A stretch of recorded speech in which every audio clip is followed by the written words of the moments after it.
दोस्तों share market में चारों तरफ तहलका मचा हुआ है। मतलब सब रंग लाल है और लाल रंग मतलब खतरे की घंटी होती है, ऐसा सब लोग बोलते हैं। लेकिन ये शेयर मार्केट के लिए लागू नहीं होता। अगर आपके पास क्वालिटी शेयर है तो लाल रंग आपके लिए मौके की घंटी है और मेरे लिए तो लाल रंग मतलब अपॉर्चुनिटी है, ऐसा ही मैं मानता हूँ। तो इस लाल रंग को आप मेगा सेल का संकेत ऐसा करके देख सकते हैं, क्योंकि आज अगर आपने कोई भी स्टॉक उठा के देख लिया तो वो 30%, 40%, 50% तक के डाउन ही मिलेगा।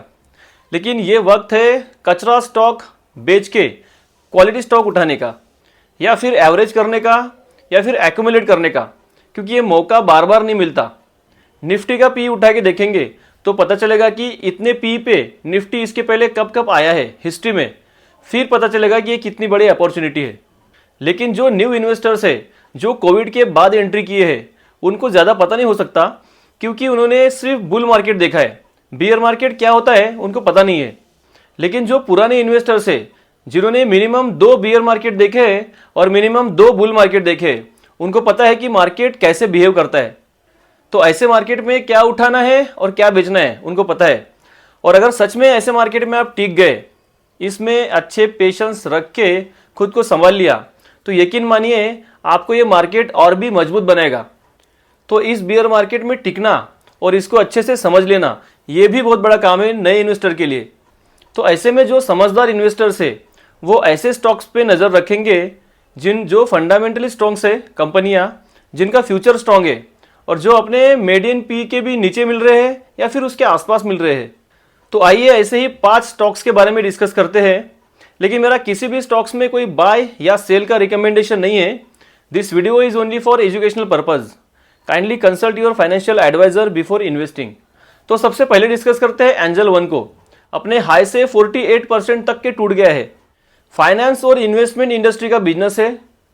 डाइवर्सिफाइड फाइनेंस सर्विस कंपनी है जो स्टॉक्स, कमोडिटी और करेंसी ब्रोकिंग में कामकाज करती है।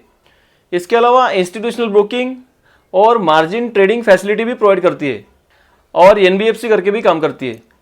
ये ग्रॉस ब्रोकिंग से 68% तक का रेवेन्यू कमाती है। इंटरेस्ट ऑन डिपॉजिट से 18%, एंसिलरी ट्रांजैक्शन से 8%, डिपॉजिटरी से 4%, डिस्ट्रीब्यूशन से 1% और अदर से 1%। एफ&ओ से 85% तक का रेवेन्यू कमाती है। कैश से 11% का रेवेन्यू और कमोडिटी से 1% का रेवेन्यू कमाती है।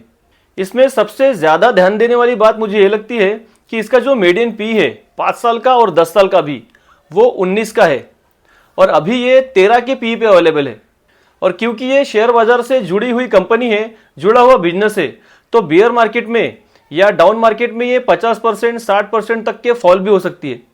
ऊपर से इसका मार्केट कैप जो है वो 18,000 करोड़ के आसपास का है। तो जब भी बुल मार्केट आता है, मार्केट में पार्टिसिपेशन बढ़ेगा, इसके रेवेन्यू बढ़ेंगे और प्रॉफिट भी बढ़ेंगे, तो वहां से डबल ट्रिपल होने का भी ये दमकम रखती है। ऐसा इसके प्रीवियस चार्ट से अपन देख सकते हैं। इसकी कंपाउंडेड सेल्स ग्रोथ 41% की है 5 साल की और कंपाउंडेड प्रॉफिट ग्रोथ 70% की है 5 साल की। दूसरी कंपनी है सीडीएसएल, फाइनेंशियल सर्विस का बिजनेस है और ये भी मार्केट से जुड़ा हुआ बिजनेस है। डिपॉजिटरी सर्विस प्रोवाइड करती है। अपने हाई से 45% तक के टूट गई थी और अभी भी ये 43-44% के डिस्काउंट के साथ अवेलेबल है। लगभग डेट फ्री कंपनी है और जब भी मार्केट अच्छा परफॉर्म करेगा तो सबसे पहले भागने वाले कंपनियों के नामों में इसका भी नाम रह सकता है। और जब भी मार्केट में पार्टिसिपेशन कम होता है तो इसका फॉल भी अच्छा खासा हो सकता है, जैसा कि अभी हुआ है।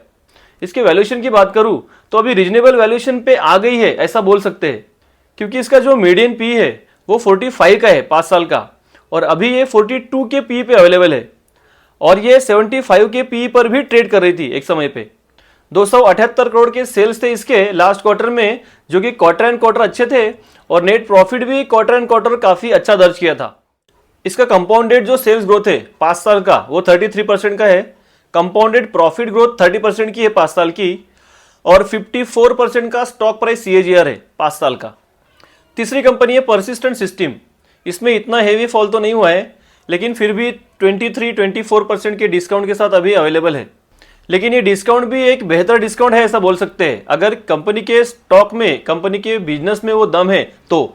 क्योंकि ऐसा बिल्कुल नहीं है कि जब बुल मार्केट आएगा तो 25% डिस्काउंट वाली कंपनी कम भागेगी और 45% डिस्काउंट वाली कंपनी ज़्यादा भागेगी, ऐसा नहीं है। जिस कंपनी में दम है वो भागेगी पक्का। और एक समय पे ये 80 के पी पे ट्रेड कर रही थी और अभी तो 60 के पी पे अवेलेबल है। और यहाँ से भी अगर गलती से 5-6% का फॉल मिलता है तो लॉन्ग टर्म वाले इन्वेस्टर इसको बल्क बाइंग के लिए कंसिडर कर सकते हैं। आईटी सेक्टर की कंपनी है, कंप्यूटर सॉफ्टवेयर की इंडस्ट्री है, सॉफ्टवेयर इंजीनियरिंग सर्विस प्रोवाइड करती है, स्ट्रेटेजी सर्विस भी प्रोवाइड करती है जो कि अपने क्लाइंट के बिजनेस को मॉडर्नाइज करने का काम करती है। 3062 करोड़ के इसके सेल्स थे दिसंबर 24 के क्वार्टर में और दिसंबर 23 में 2498 करोड़ के सेल्स थे। तो सेल्स तो बिल्कुल अच्छे लग रहे हैं और नेट प्रॉफिट भी इसने अच्छा दर्ज किया था। ऊपर से इसका बिजनेस जो है वो फ्यूचरिस्टिक है। पता है कि आईटी का जो लाइफ है वो लॉन्ग लास्टिंग है, क्योंकि जब तक दुनिया तरक्की करती रहेगी आईटी का कंट्रीब्यूशन बिल्कुल कम नहीं हो सकता। इसका कंपाउंडेड सेल्स ग्रोथ 24% का है, कंपाउंडेड प्रॉफिट ग्रोथ 27% का है और स्टॉक प्राइस CAGR 70% का है 5 साल का। इसका कर्जा कम है और रिजर्व ज्यादा है कर्जे के मुकाबले, तो लॉन्ग टर्म के लिए काफी अच्छा परफॉर्मर ये साबित हो सकता है। चौथी कंपनी है VBL, लार्जेस्ट फ्रेंचाइजी है पेप्सिको की। रिलायंस का तगड़ा कंपटीशन इसको फेस करना पड़ेगा। ये जब से मार्केट को पता चला है तब से VBL अंडर परफॉर्म कर रही है।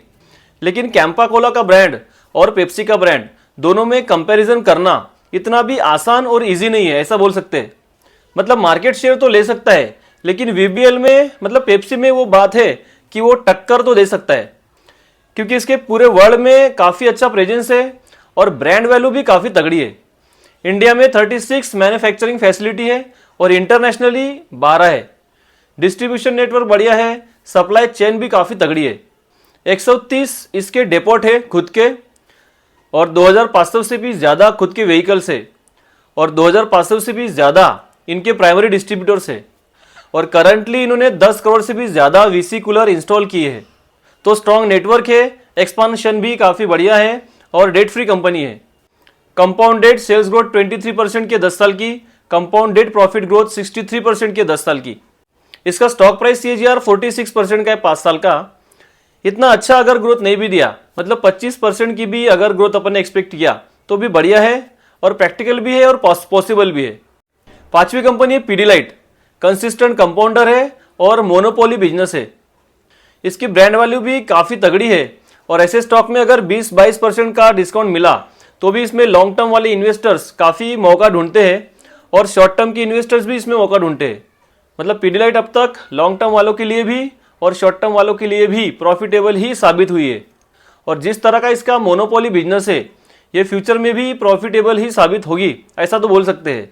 ये 100 के आसपास के पी पे हमेशा ट्रेड करता है और इसका मीडियन पी जो है 5 साल का वो 90 का है, लेकिन अभी 68 के पी पे अवेलेबल है, मतलब अपने मीडियन पी के भी नीचे अवेलेबल है, ऐसा बोल सकते हैं। ये डेट फ्री और कैश रिच कंपनी है और ऊपर से अभी भी 20-21% के डिस्काउंट के साथ अवेलेबल है, तो ये भी काफी अच्छा मौका बन सकता है, ऐसा सोच सकते हैं। तो ये थे 5 स्टॉक्स जिनका बिजनेस काफी अच्छा है और गिरते मार्केट में काफी अच्छे डिस्काउंट के साथ अवेलेबल है। लेकिन मेरे बोलने से कोई डिसीजन नहीं लेना है, खुद की स्टडी करना है, एनालिसिस करना है और फिर कोई डिसीजन लेना है। और मैं सेबी रजिस्टर्ड नहीं हूं, so don't take it as investment advice. This video is only for educational purpose, so kindly consult your financial advisor before investing. और सब्सक्राइब नहीं किया है तो सब्सक्राइब करिए, लाइक करिए और शेयर भी करिए। तो मिलते हैं किसी नई वीडियो में, तब तक के लिए बाय बाय।